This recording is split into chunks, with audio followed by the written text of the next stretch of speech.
Okay, maayong buntag no sa atong mga kabisaya no.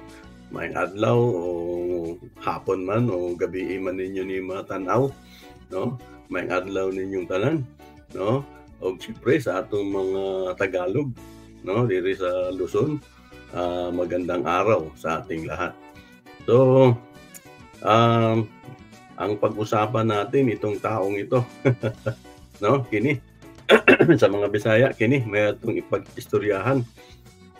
Kinsay wa kaila ini. Kini. Kinsay wala makaila ana. Niya pa. Kinsay wala makaila ining tawhana. Di ba? So, ato ni siyang istoryahan no. Mag-istoryahan na ita.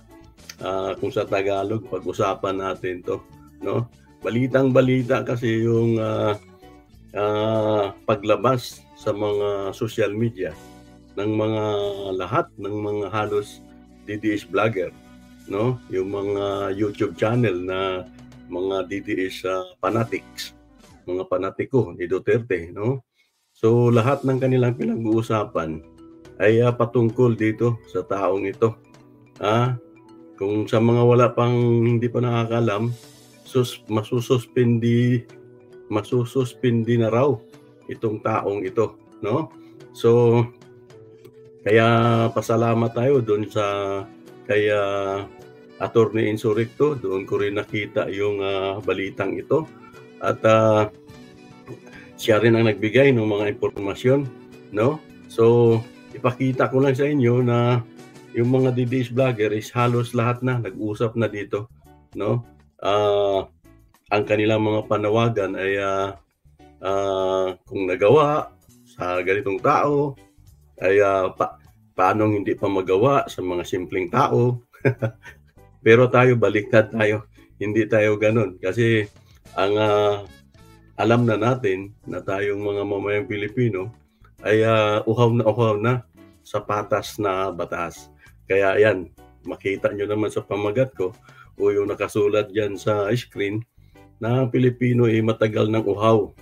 Ang simpleng tao ay matagal ng uhaw sa batas na parihas, no?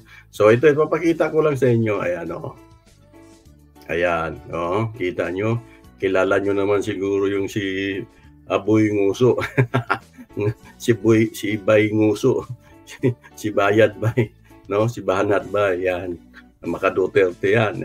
Siya naglabas na rin siya ng ganyan, mga patanong na kung suspendido na ba daw si Baste, no?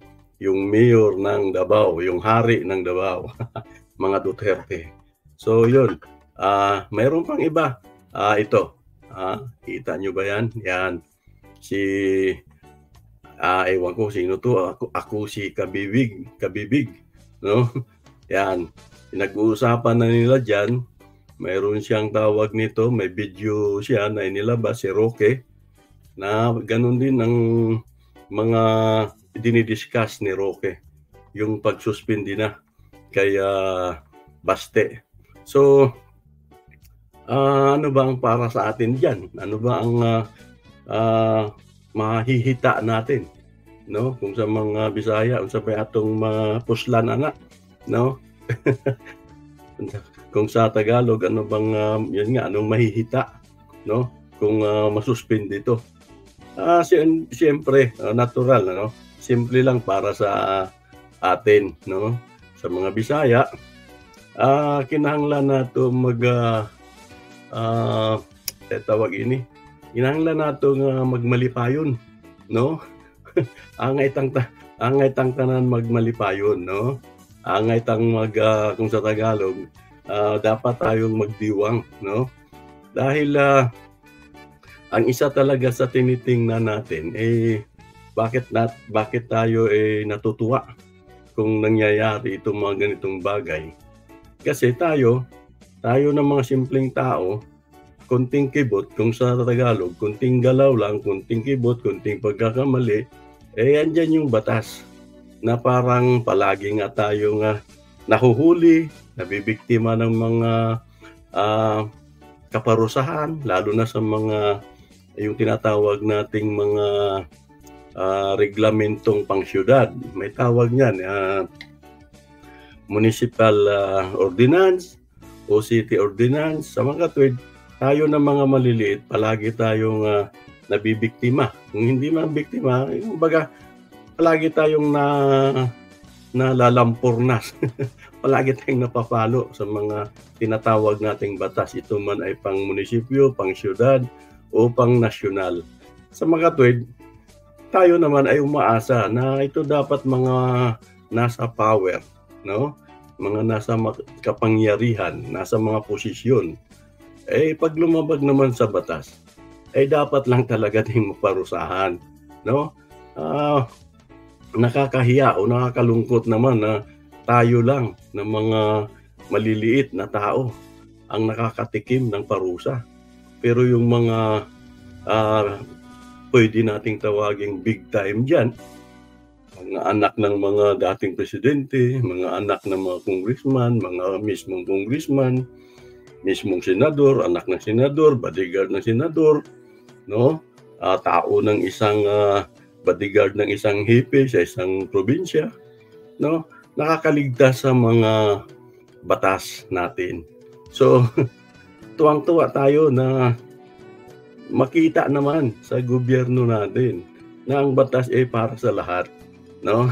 Kaya angay tang magsaulog, no? Mga Kabisaya na ako, mga bisdak diha sa Visayas ug sa Mindanao, no?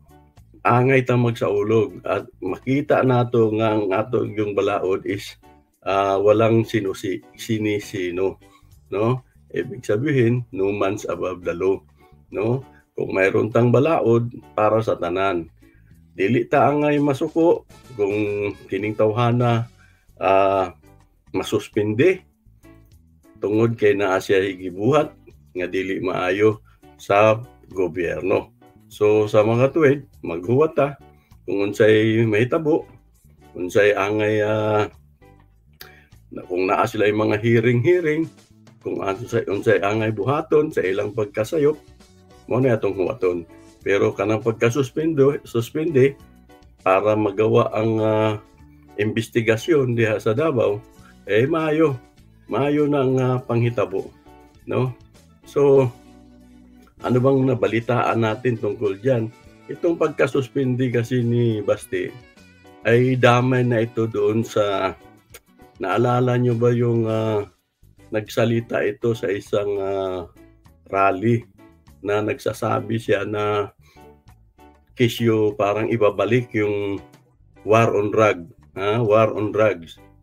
Kung natatandaan nyo yon, yung tipong tukhang, no, ibabalik daw di umano sa Davao, at nagbigay siya utos sa kanyang kapulisan na maglunsad ng war on drugs, no? So matapos yung kanya kasing pag-utos at pinagyayabang pa, naghinambog pa sa entablado, pinagmamalaki na tila hindi siya susunod sa bagong programa ng gobyerno na wala na sanang patayan, hulihin, ilitisin, ganon ang bagong patakaran. Pero dahil sa mahayabang ni siya, hambugero ning liwat sa iyang amahan nga puro bugal-bugal, puro kahambugan. Ayan, nag-utos siya sa iyang mga pulis nga maglunsad ng war on drugs, Operation Tukhang. O siyempre, nahibaw-ba mo, kung sa Tagalog, yun nga, nag-utos itong si Basti na magsagawa ng war on drugs laban sa mga pinaghinalaan o kung ano-ano man. So, yun uli ang nangyari after ng wala pa yatang 4 na araw mula nung magsabi siya. Ang balita ko, 3 araw pa lang mula nung magsabi siya sa kanyang kapulisan na ilunsad ang war on drugs. Ay ganun uli, mga higala, mga kaigsunan, mga kababayan. Ganun uli ang nangyari. May 7 agad na patay. Ang galing, di ba? Napakagaling. Napakagaling talaga nitong mayor na to.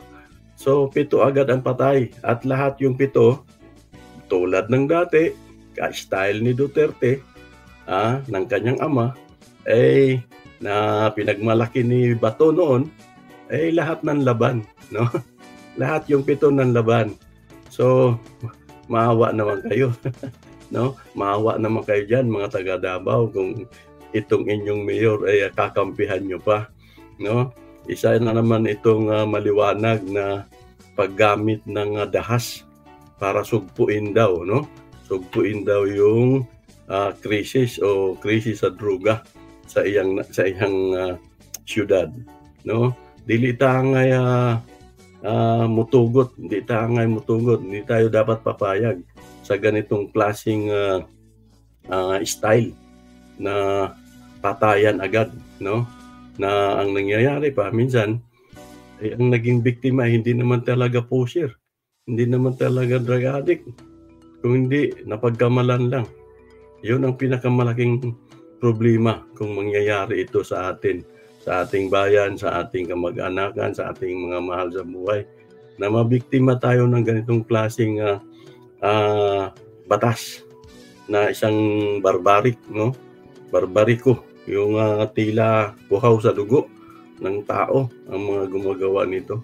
So, ito lang ang sa akin, no? Ito lang ang gusto ko talagang maipakita na maging patas at hindi lang para sa mahihirap ang batas, kung hindi pati sa mga nasa posisyon, nasa pwesto. Kita nyo naman, no? Yung ang alam ko yung nasa Cebu, yung mayor dyan, si Rama, yun din. Mukhang suspendido din yun, no? Kasi mayroong mga katiwalian. At masaya tayo kapag may ganito. Kasi anong resulta niyan? Pag may mga pinaparusahan, kahit papaano, kahit manatili sila, makabalik sila, no? Magkakaroon na sila ng takot. Yun kasi ang gusto nating mangyari, na wag naman umabuso yung ating mga local government officer o mga leader. Hindi lang sa local government, syempre, kahit sa ating nasyonal, mapakongreso, mapasenado, Malacanang, na wag naman abusuhin, no? Kung muna sa kapangyarihan ay malakas ang loob mang abuso, eh di lalo pa itong mga sa LGU, mga mayor, mga gobernador, mga provincial board members o kung ano mang tawag pa dyan, no? So, maganda ito. Kapag may mga pinaparusahan, palakpakan tayo dyan. Palakpakan tayo dyan basta't may mga napaparusahan. Kasi, kahit hindi pinaparusahan, dinidisiplina. Ibig sabihin natin, no? Quote unquote. So, ano pang magiging kung ito ay matuloy? Kasi nga, putok na yung pagsasabi na ito ay suspendido, masususpindi. So, ang mangyayari pa dito ay itong Davao mismo ay baka magkaroon ng peace of mind, no? O kaya magkaroon ng lakas ng loob yung mga nandyan na magsalita na at kondinahin na yung mga ganitong sistema ng patayan pagdating sa paglaban daw sa droga. Okay, mga kababayan, yun lang, ano? At gusto ko lang ipakita sa inyo na talagang hindi maganda kung ang ating local government o national government man yan ay paghaharian ng mga, ano bang tawag nito, mga tinitingnan nating mga powerful at parang niluloko lang tayo, no? Na para bang walang ka seryoso, no? Sa kanilang mga gawain, no? Parang tayong mga simpleng tao, tayong mga kanilang constituent ay parang pinaglalaruan lang. At kapag tayo'y pumuna o magreklamo sa kanila, ay ayun, ang kasunod na niyan ay pag-iinitan tayo. Ito ang magandang ganti, no? Gantimpala sa mamamayan, no? Na makamarinig naman tayo na may mga pinaparusahang mga leader na mga abusado. Okay, mag-ingat tayong lahat at amping takanunay mga kaigsuonan diya sa Visayas ug sa Mindanao.